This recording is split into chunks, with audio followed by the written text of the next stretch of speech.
Praise the lord. పాత నిబంధనలో రెండవ పుస్తకం పేరు నిర్గమకాండం. ఇందులో 40 అధ్యాయాలు ఉన్నాయి. బయలుదేరడం అనే అర్థాన్నిచ్చే ఈ పుస్తకం ఇశ్రాయేలు చరిత్రలోని ప్రముఖ సంఘటనలను తెలియజేస్తుంది.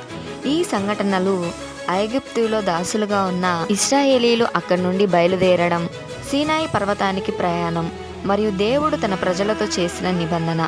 ఇశ్రాయేలీలను ఐగుప్తు నుండి వెలుపలికి నడిపించడానికి దేవుడు మోషేకు సహాయం చేశాడు. అయితే దేవుడు వారికి వాగ్దానం చేసిన దేశం అనగా కానాను చేరే ముందు వారు 40 సంవత్సరాలు అరణ్యంలో సంచరించారు. ఈ అరణ్య ప్రయాణంలో సీనాయి పర్వతం వద్ద దేవుడు మోషేతో ప్రజలతో నిబంధన చేశాడు.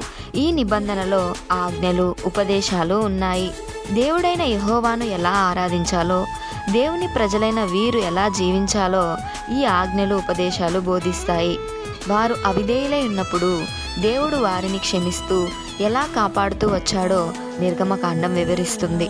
నిర్గమకాండము 1వ అధ్యాయం నుండి 15 అధ్యాయాల్లో ఇశ్రాయేలీలు ఐగుప్తు నుండి విడుదల పొందటం అనగా ఇశ్రాయేలీలు ఐగుప్తులో బానిసలుగా ఉండుట, మోషే పుట్టుక మరియు తొలి జీవితం, మోషే మరియు అహరోనులు ఐగుప్తు రాజు ఎదుటకు వెళ్ళటం, పస్కా మరియు ఐగుప్తు నుండి బయలుదేరటం గురించి రాసి ఉంటుంది.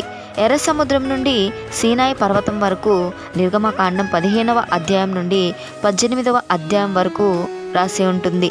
ధర్మశాస్త్రం మరియు నిబంధన గురించి నిర్గమకాండం 19వ అధ్యాయం నుండి 24 అధ్యాయాల్లో ఉంటుంది. 25వ అధ్యాయం నుండి 40వ అధ్యాయం వరకు సాక్ష్యపు గుడారం మరియు ఆరాధన నియమాల గురించి రాసి ఉంటుంది. ప్రియమైన సహోదరి, సహోదరుడా, దేవుని యొక్క వాక్యం చెప్తుంది, నీవు నీ దేవుడైన యెహోవా మాట శ్రద్ధగా విని నేడు నేను నీకు ఆజ్ఞాపించుచున్న ఆయన ఆజ్ఞలన్నింటినీ అనుసరించి నడుచుకొనిన ఎడల నీ దేవుడైన యెహోవా భూమి మీదనున్న సమస్త జనముల కంటే నిన్ను హెచ్చించును. కాబట్టి దేవుని యొక్క ఆజ్ఞలు, దేవుని యొక్క నియమాలు మనము తెలుసుకోవాలి.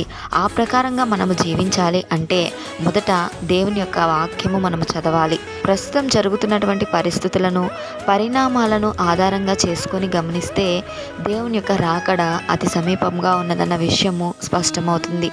కాబట్టి దేవుని యొక్క ఆజ్ఞలను, దేవుని యొక్క నియమాలను తెలుసుకొని జీవిద్దాం. Jesus is coming soon. Be alert, my dear godly sisters, my dear godly brothers. Praise the Lord.